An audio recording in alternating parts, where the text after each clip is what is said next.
Good morning. So today we're talking about Brahmacharya. And Brahmacharya is celibacy. And it's physical celibacy or not having sex or not having orgasm.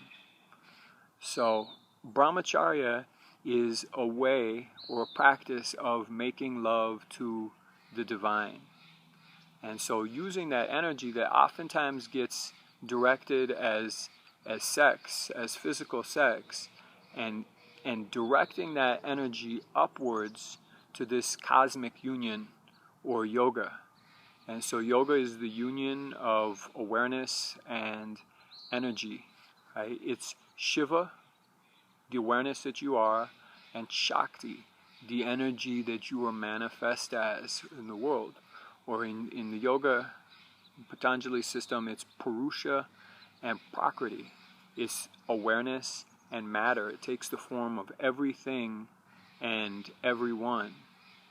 And so physical sex, if we identify with that, or orgasm, quenches this hunger for the divine. So if we can look at and start to tap into the impetus that's behind sex. And so behind lust, there's this powerful hunger for what? A hunger for the supreme, ultimately. And so it may take this form, this limited form of we direct that hunger towards physicality or form or this conceptual experience. But it has the potential to open up even higher into this relationship with the supreme. Right, with the highest awareness that you have available to you right now.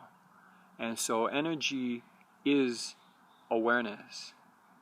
Right? Awareness is energy. And so if we have available to us this hunger, this desire, right, this horniness for the supreme, then we have the ability to gather in a lot of energy, a lot of heat, a lot of tapasya in our practice, which can be directed upwards. Now that's not to say that physical sex can't take the form of Brahmacharya, right? That physical sex can be a prayer. Physical sex can be a sadhana, a practice of accessing this higher focus, but the intention is crucial. And orgasm spends or exhausts a lot of energy. And so when orgasm happens, we lose this hunger. So this is the practice of staying hungry for this more cosmic dance.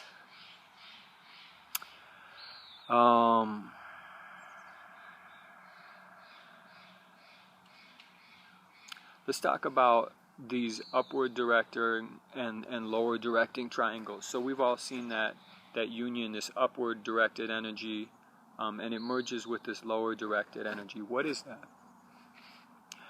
The union, the upward directing energy is our efforts towards the supreme. That's the pyramid, that's the triangle. This is the hata. We're taking all of these aspects, the masculine, the feminine, and really this applies to any opposing energies, and we're taking that and we're directing that upwards towards a single point. That's our effort.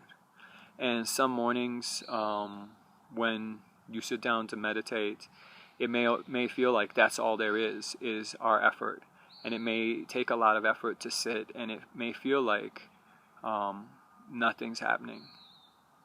But some mornings, sometimes, there's this grace that descends, and this is this lower directed energy. That's the supreme meditating upon you. And when this union takes place between the upward direction and the lower direction, that's approaching this experience that we call dhyana or meditation. And then awareness is effortless. So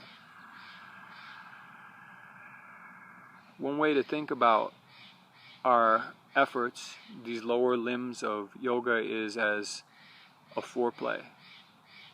The yama, the niyama, the asana, the pranayama is a way of invoking this divine union.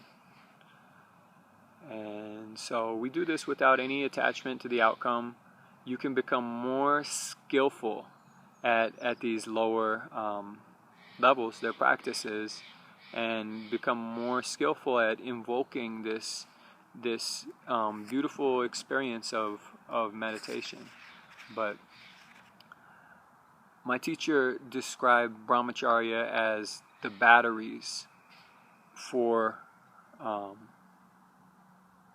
yoga, the batteries that power your sadhana. And so that without Bramhacharya there is no yoga. There's no energy available to cultivate this awareness. So when we're having this conversation, or when we're talking about yoga practices or the 8 limbs or any practices really, it's important to remember that this is a system and that it's not real. Ultimately, it's a way of trying to articulate or point at something that is actually real. And so what we're talking about is so close. It's not far away at all. It's right here. And these practices or these concepts that we utilize to remember are really pointing at this moment. So that's enough. If you guys have any questions, feel free to email me. And until next time, namaste.